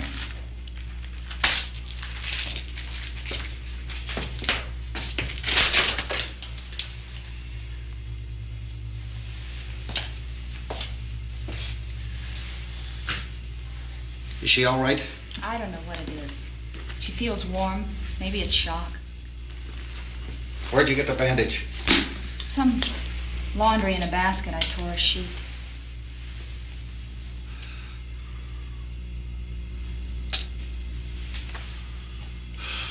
Let them stay upstairs. Let them. Too many ways those monsters can get in up there. We'll see who's right. We'll see when they come begging me to let them in down here. That's important, isn't it? What? To be right, everybody else to be wrong. What do you mean by that? Does anyone up there know why we're being attacked? Whatever it is, it isn't just happening here. It's some kind of mass murder. It's going on everywhere. The radio said to stay inside. Radio? Radio upstairs. I heard a news bulletin. There's a radio upstairs and you boarded us in down here? I know what I'm doing. What did it say? Nothing. Nothing. They don't know anything yet. There's mass murder everywhere, and people are supposed to look for a safe place to hide. Take the boards off that door. We are staying down here, Helen. Harry, that radio is at least some kind of communication. If the authorities know what's happening, well, they'll send people for us to tell us what to do. How are we going to know what's going on if we lock ourselves in this dungeon?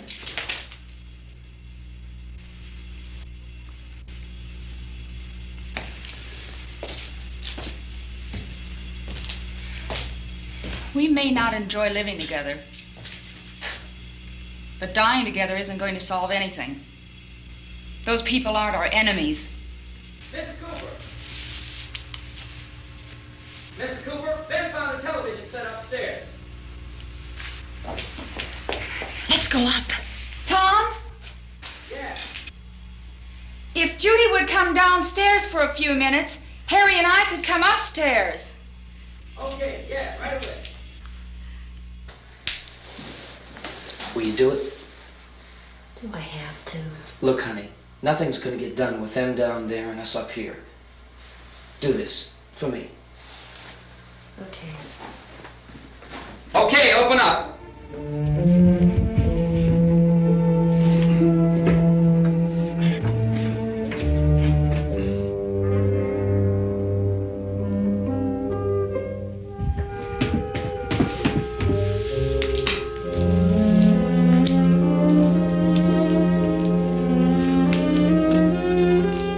I'll take good care of her, Helen. She's all I have. Why don't you go upstairs now?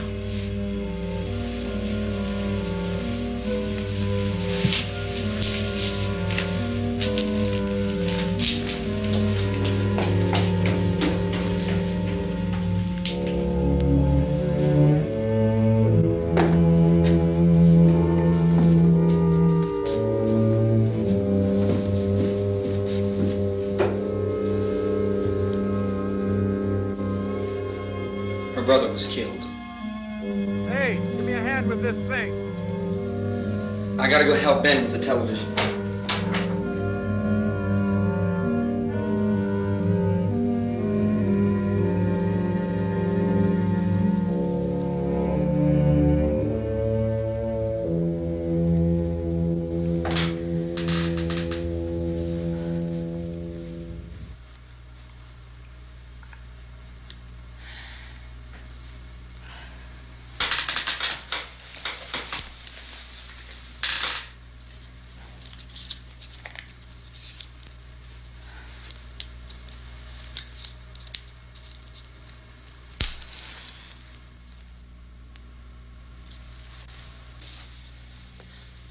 Don't be afraid of me.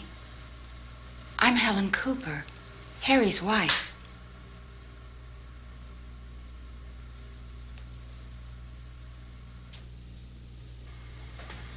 This place is ridiculous. Look at this. There's a million weak spots up here. Give me one of those.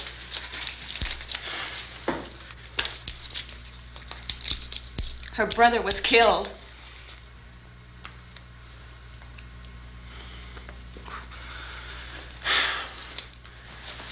And they talk about these windows. I can't see a damn thing. There could be 15 million of those things out there. That's how much good these windows are. Why don't you do something to help somebody?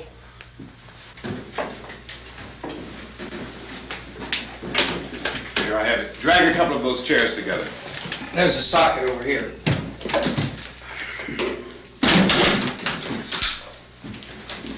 You better watch this and try to understand what's going on.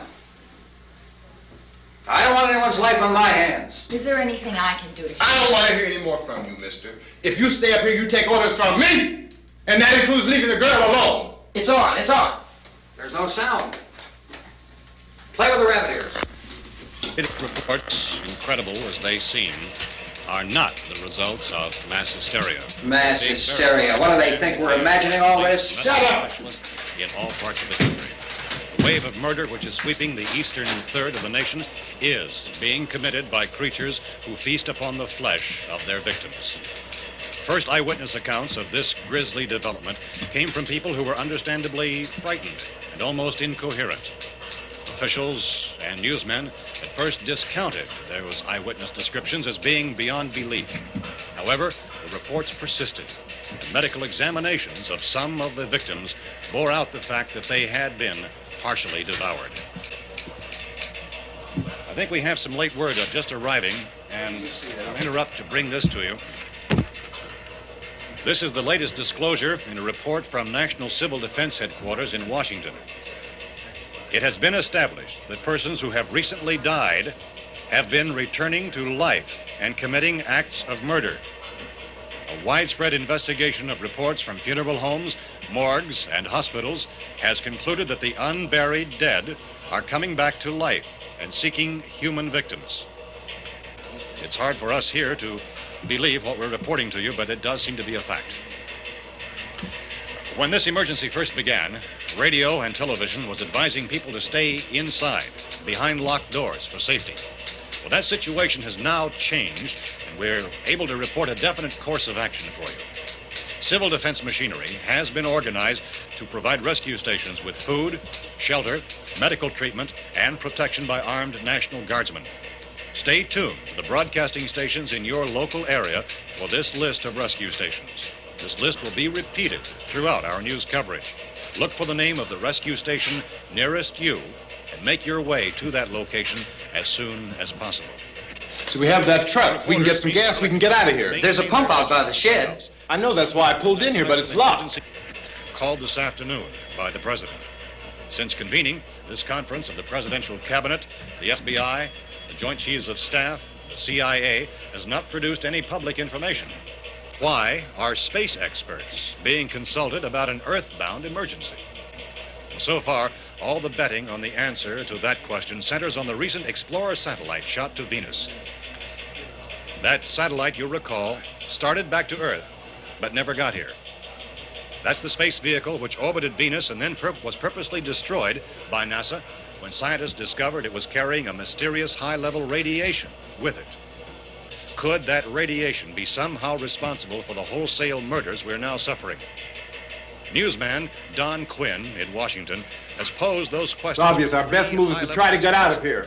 How are you going to get over to that pump? Look! You're coming from a meeting regarding the explosion of the Venus probe, is that right? Yes, that was the subject of the meeting. Do you feel there is a connection between this and the phenomenon? There's a definite connection. In other words, you feel that the radiation on the Venus probe is enough to cause these mutations? There was a very high degree of radiation. Well, just a minute. I'm not sure that that's certain at all. I don't think that has been logical explanation that we have at this time. In other words, it is the military's viewpoint that the radiation is not the cause of the mutation. I can't speak for the entire military at this time, gentlemen. This seems to be... I must disagree with these gentlemen presently until this is irrefutably proved.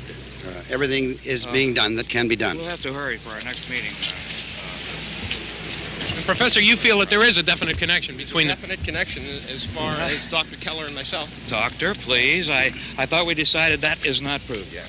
Was the satellite, when the satellite was exploded? An unusual amount of radiation, enough to cause mutation under certain circumstances. Could have happened. Have a bearing on it. It does seem to have a bearing. Will there be a reply for the later? Yes. There will be a reply. Yes. Later this afternoon. There will be a report this afternoon. Well, perhaps there will be a report. Yes. A more Later. full report. Will you close the window? We are doing everything possible to solve the problem. We're hoping to get some further explanation of this. We've heard all we need to know. We have to try to get out of here. He said the rescue stations have doctors and medical supplies. If we could get care in there, we could get help for her. Delno is one of the world's foremost authorities on space science and technology. Willard. I saw a sign that said Willard. It's only about 17 miles from here. You know this area. You from around here? Judy and I are both from around here. We were on our way up to the lake to go swimming, and Judy had a radio, and we heard the first reports about this. So we knew the old house was here, and we came in and found the lady upstairs dead. Then these other people came. We went down into the basement and put a bar across the door, and it is pretty strong. How could we possibly get away from here? We've got a sick child, 2 women, 1 woman out of her head, 3 men, and the place is surrounded with these things. For NASA. Dr. Grimes, your entire staff, I know, has been working very hard to find some solution to these things that are happening. Do you have any answers at this time? Yes, we have some answers. But first, let me stress the importance of seeking medical attention for anyone who's been injured in any way. We don't know yet what complications might result from such injuries. How bad has your kid been hurt? Good advice, Doctor. Now, how about the basic implications? Look, you go down there and tell... Isn't it Judy? Yeah, you tell Judy to come up here and you stay with the kid, all right? Venus probe. In the cold room at the university, we had a cadaver from which all 4 limbs had been amputated. Sometime early this morning, It opened its eyes and began to move its trunk. It was dead, but it opened its eyes and tried to move. They want you upstairs. Did she ask for me? She hasn't said anything. I don't understand. Baby. It's Mommy. I heard. I'll come back down as soon as I find out what they want. Thank you, Judy. The body should be disposed of at once, preferably by cremation. Well, how long after death, then, does the body become reactivated? It's only a matter of minutes. Minutes? Well, that doesn't give people time to make any arrangements. No, you're right. It doesn't give them time to make funeral arrangements. The bodies must be carried to the street and burned. They must be burned immediately. Soak them with gasoline and burn them. The bereaved will have to forego the dubious comforts that a funeral service will give. They're just dead flesh and dangerous. I see. Judy, I need you to find some bedspreads or sheets to tear up into small strips, okay? Is there a fruit cellar here? Yes. We need some bottles or jars. Make Molotov cocktails and hold them off while we try to escape. Hey, there's a big can of kerosene down there. I'll see what I can find. I'll look for the bottles. There's a big key ring down there. There may be a key to the gas pump on it. I'll check. We can toss the cocktails from a window upstairs. Meantime, a couple of us can go out and try to get the gas and come back for the rest of the people. But that'll leave a door open someplace. Yeah, that's right. It better be this door. It's closer to the truck. Before we go out, we'll put some supplies behind the cellar door. While we're gone, the rest of you can hold up in there. I found some fruit jars in the cellar. And there's a key on here that's labeled for the gas pump out back. I'm not really that used to the truck. I found it abandoned. I can handle the truck, no sweat. You're it, then. You and I'll go.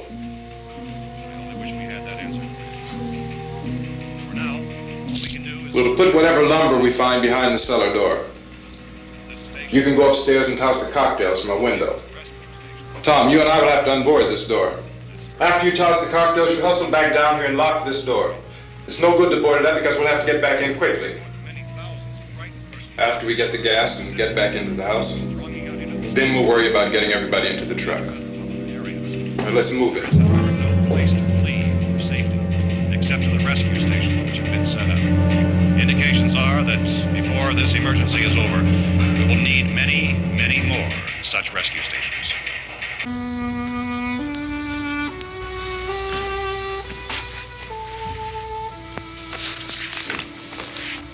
You always have a smile for me. How can you smile like that all the time? How many do you have done? Come on, honey, we gotta move. Tom, are you sure about the phone? The phone is dead out.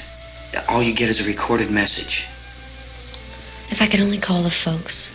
They're going to be so worried about us. It'll be all right. As soon as we get to Willard, we'll call them. They might even be there. I know. Tom? Are you sure we're doing the right thing, Tom? What, about getting out of here? Yeah. Well, the television said that's the right thing to do. We've got to get to a rescue station. I don't know. Come on, honey, you're starting to sound like Mr. Cooper now. But why do you have to go out there? Look, I know how to handle that truck, and I can handle the pump. Ben doesn't know anything about that stuff. But we're safe in here. For how long, honey? We're safe now. But there's going to be more and more of those things. I know all that. Hey, listen. Remember when we had the big flood? Remember how difficult it was for us to convince you that it was right to leave? Remember we had to go to Willard then? This isn't a passing thing, honey. It's not like just a wind passing through. We've got to do something, and fast.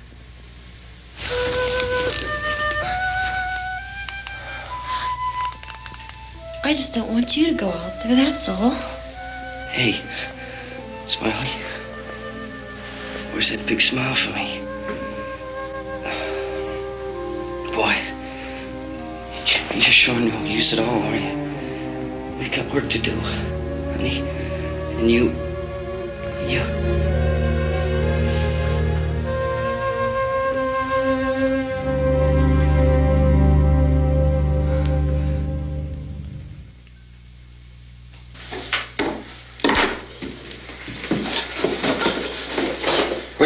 downstairs. We have to go downstairs now, Barbara. She's right. You have to go downstairs now, just for a little while, until we get back. Then we can all leave. Oh, I'd like to leave. Yes.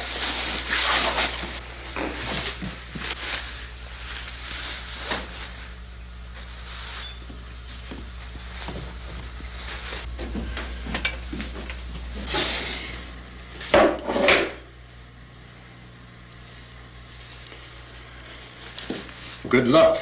Yeah.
Come on! Get in!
Key won't work. Watch it.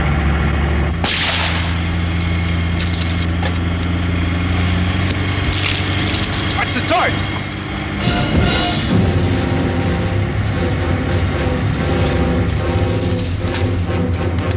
Gotta get away from the pump.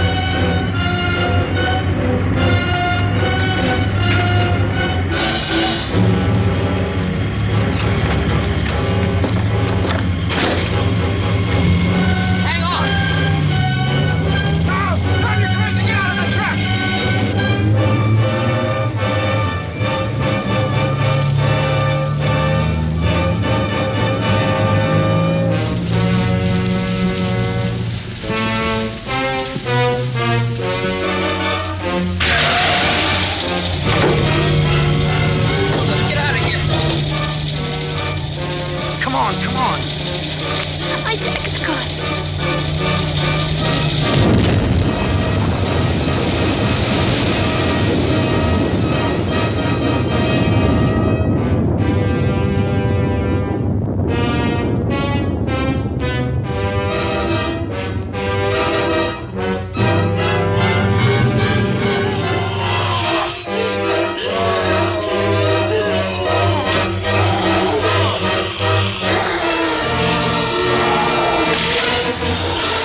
leave those things.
Isn't it 3 o'clock yet?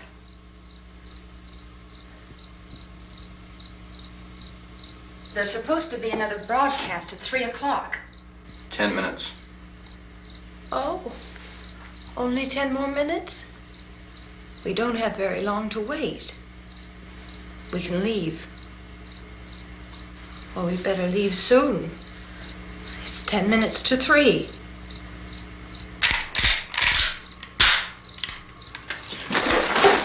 You know anything about this area at all?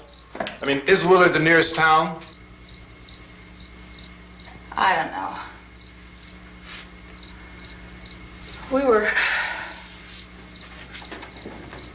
just trying to get to a motel before dark. You say those things turned your car over. You think we can get it back on its wheels and drive it? Where is it? Seems like it was pretty far away. Seems like we ran. Forget it. It's at least a mile. Johnny has the keys. You're gonna carry that child a mile through that army of things out there? I can carry the kid. What's wrong with her? How'd she get hurt? One of those things grabbed her. Bit her on the arm. What's wrong? Who knows what kind of disease those things carry? Is she conscious? Barely. She can't walk. She's too weak. Well, one of us could try to get to the car. You gonna turn it over by yourself? You can't start the car. Johnny has the keys. You have a car? Where? Where is it? You won't be able to start it. Yeah, I know. But where is it?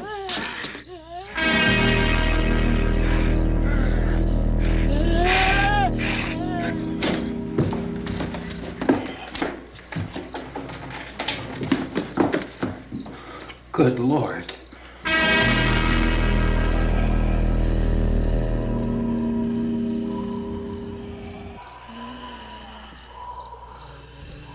Being monitored closely by scientists at all the radiation detection stations. At this hour, they report the level of the mysterious radiation continues to increase steadily. So long as this situation remains, government spokesmen warn that dead bodies will continue to be transformed into the flesh-eating ghouls. All persons who die during this crisis, from whatever cause, will come back to life to seek human victims unless their bodies are first disposed of by cremation. Our news cameras have just returned from covering such a search and destroy operation against the ghouls, this one conducted by Sheriff Conan McClellan in Butler County, Pennsylvania. So now let's go to that film report. All law enforcement agencies and the military have been organized to search out and destroy the marauding ghouls. The Survival Command Center at the Pentagon has disclosed that a ghoul can be killed by a shot in the head or a heavy blow to the skull. Officials are quoted as explaining that since the brain of a ghoul has been activated by the radiation, the plan is kill the brain and you kill the ghoul. Or anything from the supply wagon, Cuss? No, we're all right. Okay. Hey, Cass, put that thing all the way in the fire. We don't want it getting up again. All right, I got you. Chief McClellan, how's everything going? Oh, things aren't going too bad. Men are taking it pretty good. You want to get on the other side of the road over there? Chief, do you think we'll be able to defeat these things? Well, we killed 19 of them today right in this area. Those last 3 we caught trying to claw their way into an abandoned shed. They must have thought somebody was in there. There wasn't, though. We heard them making all kind of noise. We came over and beat them off, blasted them down. Chief, as soon as you're finished, can I see you here? Yeah, okay. Chief, if I were surrounded by 6 or 8 of these things, would I stand a chance with them? Well, there's no problem. If you had a gun, shoot them in the head. That's a sure way to kill them. If you don't, get yourself a club or a torch. Beat them or burn them. They go up pretty easy. Well, Chief McClellan, how long do you think it will take you until you get the situation under control? Well, that's pretty hard to say. We don't know how many of them there are. We know when we find them, we can kill them. Are they slow-moving, Chief? Yeah, they're dead. They're all messed up. Well, in time, would you say you ought to be able to wrap this up in 24 hours? Well, we don't really know. We know we'll be into it most of the night, probably into the early morning. We're working our way toward Willard, and we'll team up with the National Guard over there, and then we'll be able to give a more definite view.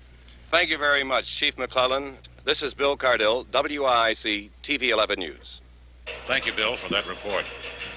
Official spokesman declined to speculate just how long it may take to kill off all the flesh eaters, so long as the heavy rain...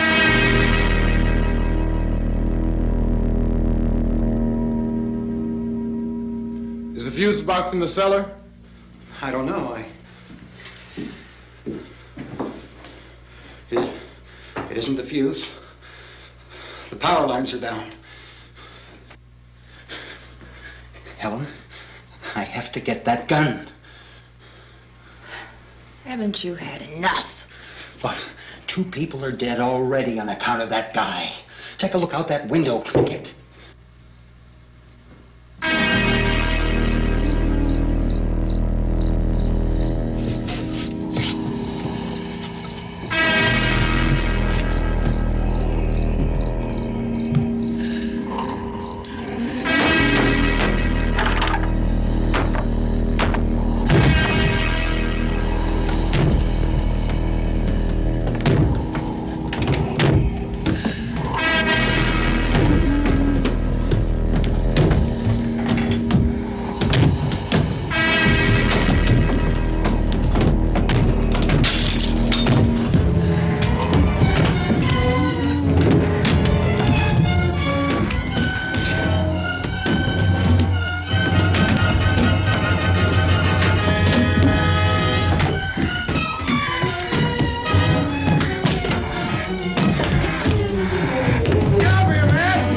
Vince, Al, you want to get about 4 or 5 men and a couple dogs? There's a house over here behind those trees. We want to go check it out. Right. You still here, Bill? Yeah, Chief, we're going to stay with it till we meet up with the National Guard. Where'd you get the coffee? One of the volunteers, you're doing all the work, you take it. Thank you. We should be wrapped up here about 3 or 4 more hours. We'll probably get into Willard Den. I guess you can go over there and meet the National Guard. Nick, you and the rest of these men want to come with me? Well, Bill, I'm going to check in the office, see what's happening. All right, Steve, tell them we're going to stay with it, and everything appears to be under control. We're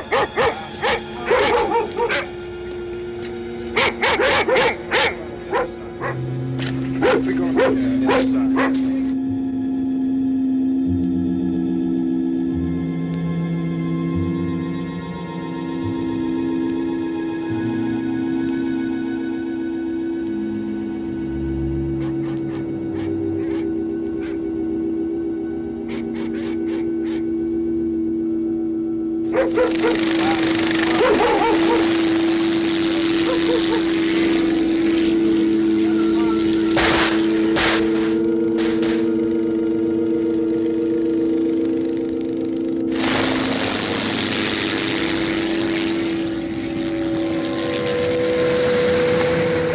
Down there by the barn. Some of these guys can follow the wagon down. I only need a few men to check out the house. Somebody had a cookout here, Vince. Yeah, sure looks like it, Cal.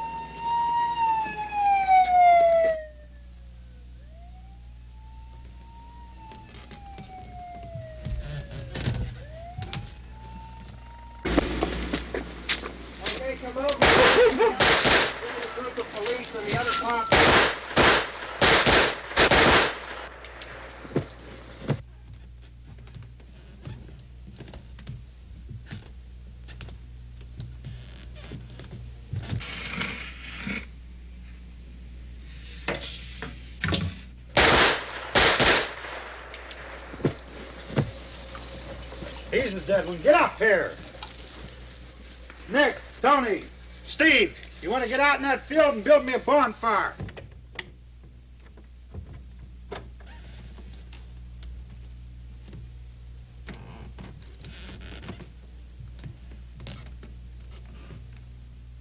You, drag that out of here and throw it on the fire. Nothing down here. All right, go ahead down and give him a hand. Let's go check out the house, man. There's something there. I heard a noise.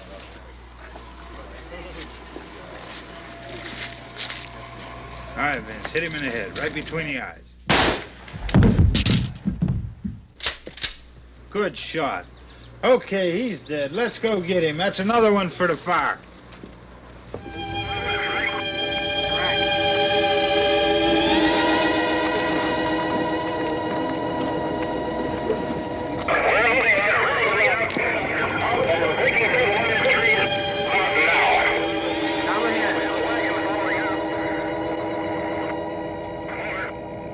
Send the wagon through directly on over.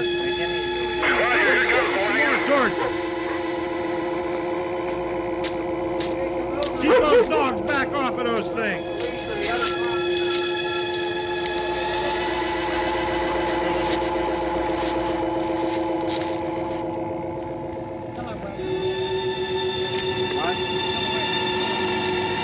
Move more quickly.